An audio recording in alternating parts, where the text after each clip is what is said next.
Hey guys, thanks for joining me for this 43rd episode in Season 2 of Good Questions with Cameron Dole. Special guests for this episode include actor Steven Weber. He's got a new recurring role on Chicago Med, which airs Wednesdays on NBC. We'll also visit with author Richard Bienstock about the new book, Nöthin But a Good Time, The Uncensored History of the 80s Hard Rock Explosion. We'll also visit with country singer and friend of the show, Dave McElroy. He's got a new outdoor show we'll be talking about, plus his new single, Let It Flow. If you would, please take the time to subscribe, drop a like, comment, leave some feedback, and of course, share with your friends. Now, eating breakfast can be good for your career, unless you eat straight whiskey for breakfast like this guy who's definitely not me. Anyway, a new study found people who eat breakfast are almost twice as likely to get promoted as people who don't eat breakfast. Also, people who eat breakfast were more likely to be married than people who don't. They're more optimistic, and they reported slightly higher satisfaction with their lives. Well, our first guest is going to be rock author Richard Bienstock. We'll talk about the new book, Nöthin But a Good Time, The Uncensored History of the 80s Hard Rock Explosion. First off, Richard, thank you so much for taking the time to be on the show. Thank you for having me.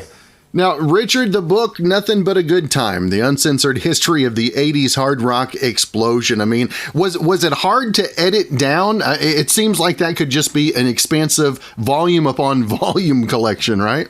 Yeah, I would agree. I mean, the book itself, as it stands, is like a little over 500 pages. And honestly, we felt like we really had to keep it very tight in order to get just down to that. And I mean, there's so many stories to tell. And I think if we wanted to, we probably could do a second volume of it. And I would happily spend the next 4 years writing another one of these if somebody would let me. Now, Richard, how much fanboy comes out in you as you're working on doing the interviews and just delving into the music and the history of the music that I know you had such a deep love for? There's certainly an element of it there. You know, I will say, you know, having been a journalist for like 25 years now, I mean, a lot of these people, the artists, were people that we had spoken to in the past and had relationships with. So actually, you know, one of the things that was most exciting, oddly enough, was talking to the guys who weren't in the bands and finding these guys who worked at the labels or were the managers and like getting these sort of pull back the curtain behind the scenes stories. Those are the ones that were often the most exciting, or someone who was an engineer in the studio when like an album you loved was made, or somebody that designed the costumes that these guys were wearing that are burned into your brain, you know. So you get these stories, and that's the stuff that I was like, wow, I didn't know that. I had no idea. And Richard, the whole explosion of the hard rock scene and the big hair and all that, where, as you were delving into information, where do you think that sound originated from? Where's that inspiration for that sound, I should say? Yeah, the sound, I mean, it comes from so many different spots, but if you're really looking at it, obviously there's just the hard rock, right, of the late 60s and early 70s that these bands grew up on. There's a huge Kiss influence after that. You know, there for a more recent influence, there's Van Halen, and especially these bands that came from the West Coast and saw Van Halen in the club days. Like they can't stop talking about them in the early part of this book, especially David Lee Roth, maybe even more than Eddie, made such a visual impression on these guys, and really sort of influenced them in the visual direction of the 80s music. But I think one of the things that makes the music special is that you see these bands like, you know, by the end of the 80s, some of the bands are being influenced by the bands from the early 80s, and it's more sort of similar in terms of sound and look. But the bands in the early 80s are pulling from so many different things to create what they're doing, you know, which is why you have bands that really look and sound pretty unique from each other, even if they're all part of the same scene. And Richard, how blown away are you by some of the bands that have been touring, well, obviously not over the last 12 months, that have been touring for all of this time that still have voices remaining? I mean, how impressed are you by that? It's great, you know, and it's great to see these bands out there. The thing is, most of these bands, right, they never went away. It's just a matter of whether you're seeing them in Madison Square Garden or a local club or whatever. And, seeing them in a local club is just as great as seeing them on the big stage. But it's been great to see these bands. Every summer you get these big sort of package tours and they're out in the sheds. And then you have Motley Crue and Poison and Def Leppard that were supposed to be on a stadium tour and hopefully will be again. But it shows that the appetite is still there for this stuff. And really, like, it's larger than it has been in decades. Now, Richard, where was the turn on to rock music for you? Was it the 80s? Was it a little before that you first were influenced? For me, I am 45 now. So I was listening to music from, as long as I can remember, but the first thing that really turned me on to this music, without a doubt, was I was 7 years old. I saw the Motley Crue Looks to Kill video. And, to a 7-year-old seeing something like that, there's a lot of questionable things going on in that video for sure. But to me, it was just these 4 guys in those costumes and that sound. And it was like, I might as well have been watching like superheroes on the screen. Like, it just completely blew my mind. And from then on, for the entirety of the 80s, like, I was full on into this music. Now, Richard, was there an aha moment in the writing of the book that really was like, wow, this is why we wrote this one?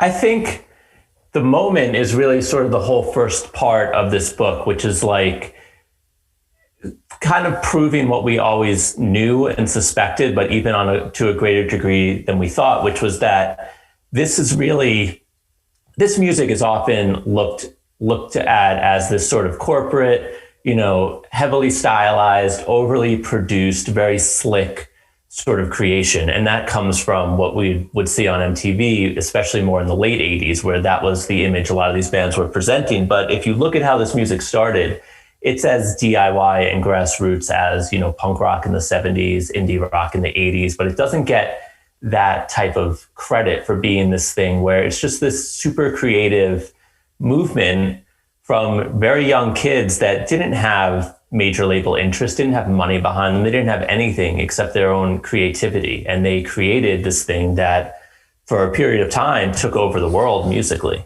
That's right. Again, the book, Nöthin But a Good Time, The Uncensored History of the 80s Hard Rock Explosion. Richard, I want to make sure and let folks know where to keep up not only about the book, but your socials as well. Well, the book is, you can go to, on Facebook or Instagram, go to Nöthin But a Good Time book.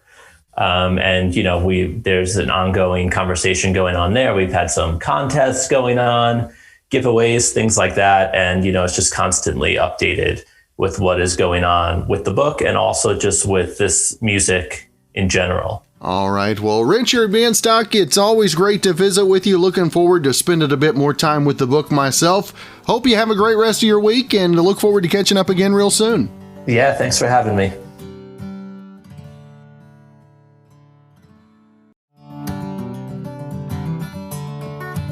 Well, when you have a bad night of sleep, it's going to ruin something, that's for sure.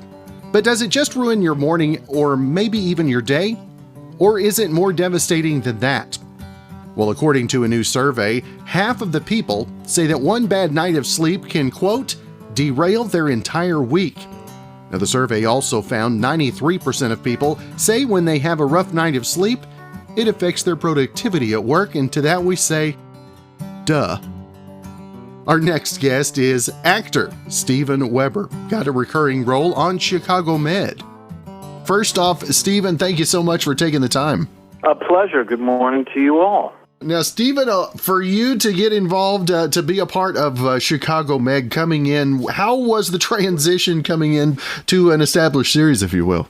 Well, part of the requirements of being a journeyman actor is being able to jump aboard a moving train, and it's actually kind of fun to do if you like that kind of lifestyle. It's always best to have a nice long-running series where you can relax, but it's the job description. Everybody makes you feel at home because they got to keep the show running as well. So they help you get your footing, and it's great. It's good to meet some new people and actually reconnect with some old friends. Now, Steven, I know a special episode, and I wanted to let our listeners know a little bit about what to expect from your character and tonight's episode as well. Well, the backstory about my character is that He was a naval surgeon who actually was one of the mentors for Chicago Med's key characters. His name is Dr. Ethan Choi. And but, however, the tables have turned because now my character is working under Ethan. And so there's a bit of a conflict there. But also we're going to begin to see more and more indication that things aren't right with my character, that he is suffering from PTSD. They both served in the Navy and saw some action, and the show is going to explore that a little bit. And to be a part of a show that delves into subjects, like you said, the PTSD, that are so close to home for so many, and to be able to do it in an entertaining fashion as well. I mean, Stephen, how important is that at this point in your career as well? Well, I mean, very broadly speaking, that's the function of art. You know, it kind of holds a lens up to reality and it gives people a clearer understanding of subjects that would be harder to digest. It is important. Look, I'm just an actor. I'm fortunate to make a living, but if I could also say something that's interesting and that people can relate to, that's gravy. You know, like I say, I'm involved with an organization that is concerned with the health and welfare of veterans. And so this goes a long way to, making that happen. And Stephen, how much different is it? I mean, this is a year like none of us have ever seen before. And I mean, how much different does it look coming on set today as opposed to when you first came in? Yeah. Well, look, like I said, there are these COVID protocols in place, and they're strictly observed, and you just adapt. You're able to do your job, and as is everybody in the cast and crew, and they just make a few, changes, and they adhere to the protocol, and you're able to get going, but in a safe and productive way. So that's really the only change. You still have your goals, you still have your disciplines and technique, and you rely on those. You just have to add the fact that you're wearing a mask and washing your hands and all that stuff, and it's what people do. Yeah, and Stephen, you talked a little bit about goals there as well. Had you had to maybe do a reset on the goal setting a little bit? Well, there's always you're always moving the goalposts in a way, because as an actor, you never really know. There's no reliable future. I've been lucky, I've been fortunate to work a lot, but at any moment things could dry up or change, and I just tried to be sensible and save my money and all that stuff, and try not to think that I deserve all of this. This is mine, and you try to stay humble and wait for the next thing, wait and see if you can adapt and adjust to it. So, my goal is to obviously keep working, stay healthy, and, do things that endear me to my family. That's probably the biggest key, right, Stephen? Yeah, pretty much. Was there anything that you put an extra focus on in the midst of the pandemic and having extra alone time, if you will? Well, yeah. I mean, there was definitely a degree of heightened isolation. My sons are older now, and so they, they have less to do with me than they used to, and so you find yourself on your own. So instead of lamenting that time, just see if I can use that to my advantage. There's something educational about something as challenging as that. Especially if you're used to being around a lot of people and getting a lot of kind of validation, suddenly that was not the case, and it was important for me to kind of regulate my intake of news, because that was driving me a bit batty. And try to see things philosophically, because time is passing, and I've been trying to figure out what's really important for me. What's the lasting, I guess, legacy, for lack of a better word, that I want to leave people. Not that I'm going anywhere soon, but I don't know. It just the quarantine really put me in mind of that. Finding out what's important and what's easily jettisoned. That's right. And again, the upcoming episode, 8 Eastern, 7 local time on NBC, Chicago Med. And Stephen, I always want to make sure and also let our folks know where they can keep up with everything you've got going social media wise as well. I've really gotten off social media, I have to say. I have like a private Instagram account for family and friends, but for the most part, I've just gotten off Twitter, gotten off Facebook. I feel like it hasn't been doing me so much good. It's like taking shot after shot of low-grade gin. It was just messing me up, so I stopped. There you go. Well, Stephen, it's always a privilege to visit with you, sir. I hope you have a continued great rest of the week, and look forward to catching up again real soon. Thank you so much. Great talking to you as always.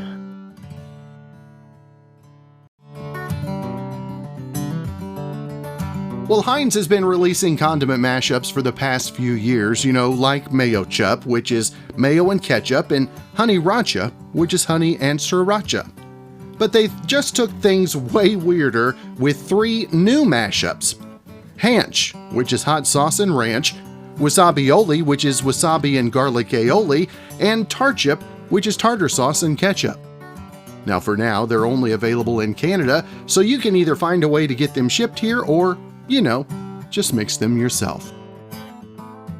Our final guest on the podcast, and I've said this about other guests before, but it rings probably as much true with this guy as anybody. My good friend, Dave McElroy. And Dave, I can't believe we got into season 2 of the podcast without having you on. It's great to visit with you, brother. It's crazy. I can't believe it, but I blame myself. Because you told me, I want to have you on. I'm like, yeah, let's do it. And then I never got back to you. It was really my fault. And but I'm so happy for you, man. This podcast has been just killing it. It's awesome. Super fun. I'm happy to be here today. And Dave, you always have something going on. And obviously the music, how is this last 12 months been musically for you? I mean, how much of a challenge has that presented for you? There's been, downside. Obviously, we lost an entire year of touring. I was booked from April 12th all the way through till the middle of October. Just about every weekend except for a couple that I, had asked them to hold off on. And so that was challenging. That was a bummer, not being able to be out there, seeing our friends across the country and spending time with them, which is like my band's my favorite thing in the world to do.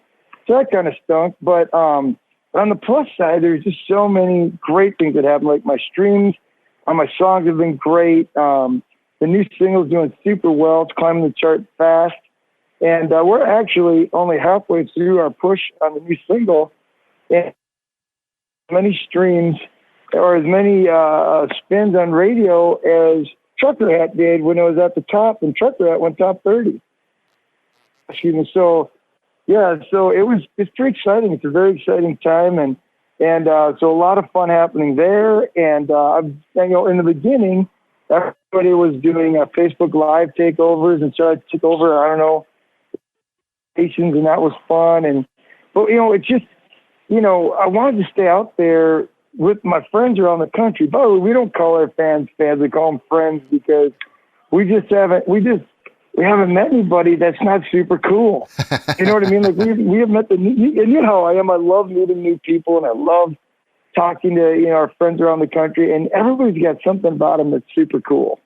And so that's been really, that's one of the things I've missed the most. But in any way we can, we're trying to stay in touch. And, I was just telling you off air that the Outdoor and Sportsman's Channel is building a hunting and fishing show around me right now, which is super cool.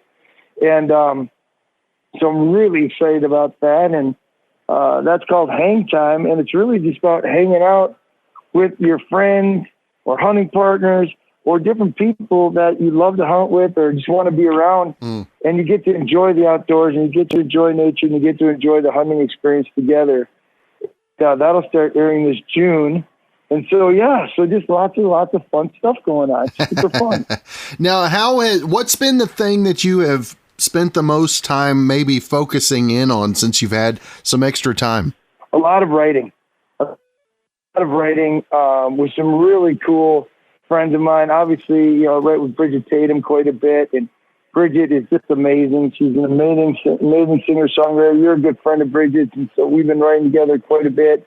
And then I've been writing with some of my other buddies, and really gotten into a cool groove with a buddy I grew up with in my same hometown.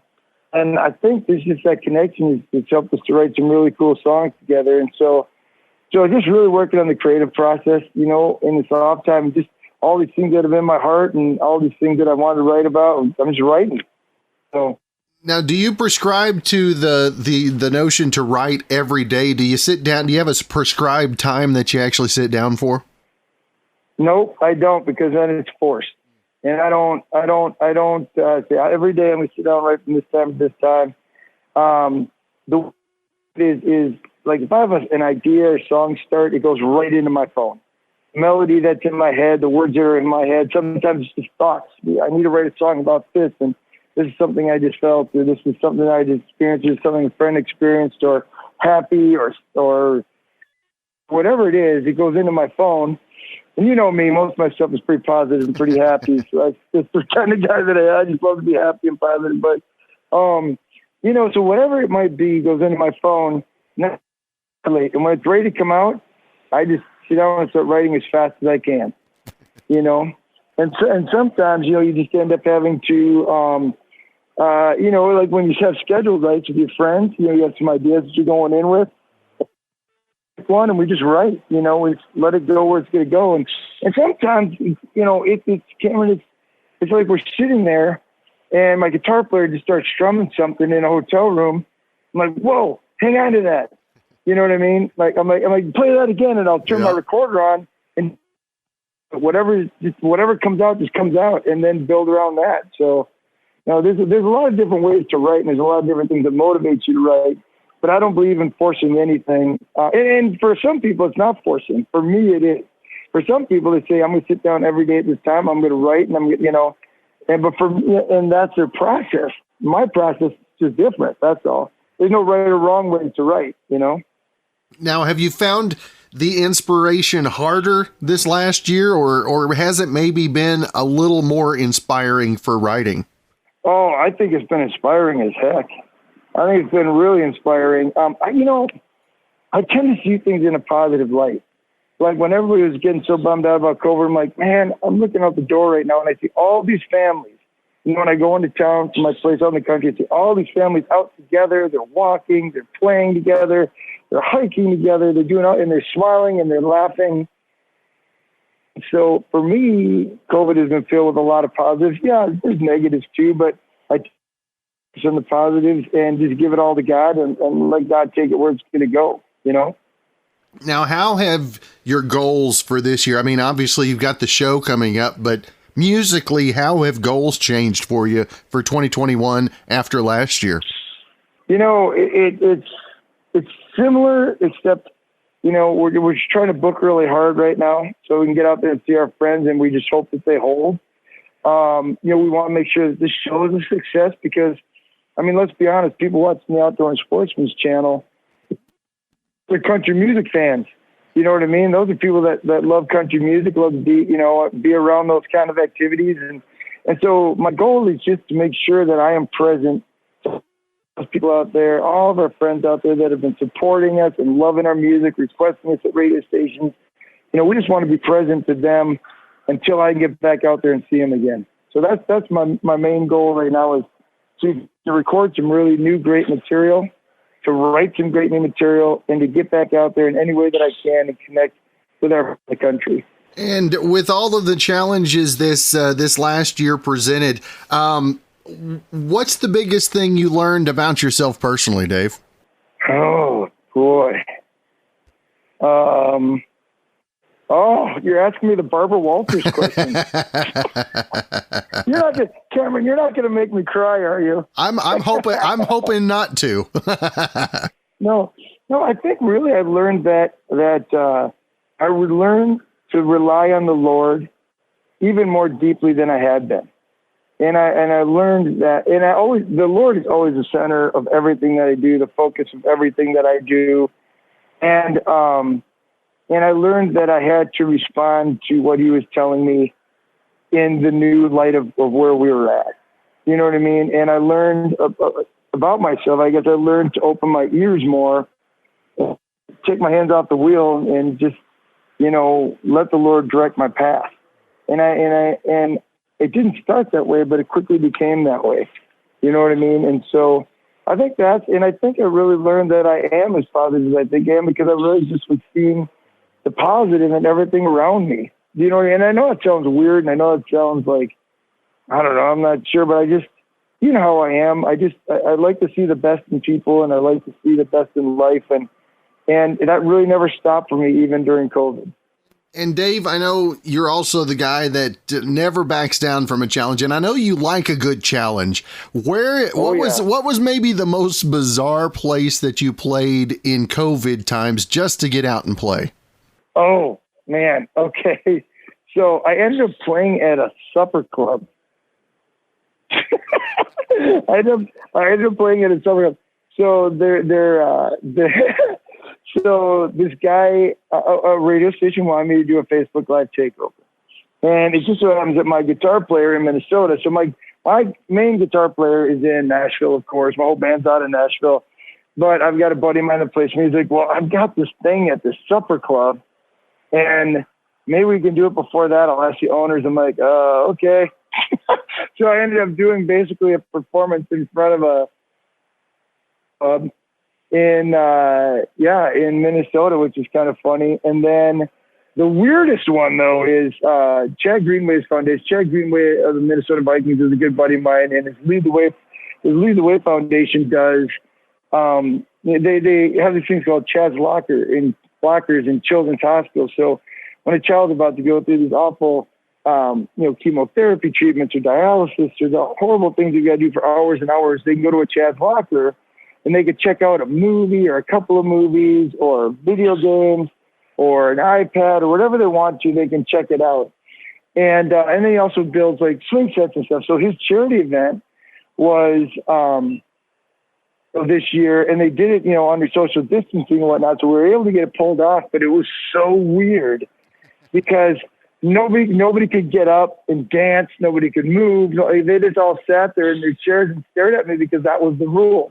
And it was almost like they were chair dancing and stuff like that, but it was super weird not having people like up against the stage or, I like to mess with people, during my shows. I love to interact with them and none of that. It was just none of that. It was just everybody had to stay in their chairs, and that was the rules with their masks on. It was just so weird. How do you do a Dave McElroy show without excessive PDA? I know, it's not possible. It was horrible. I'm telling you, man. It was so weird for me not to touch people and get people and sometimes I'll get down on stage and I'll just randomly start dancing with somebody right in the middle of an instrumental or something. So it was very difficult just to sit there and have a bunch of people just stare at you while you played.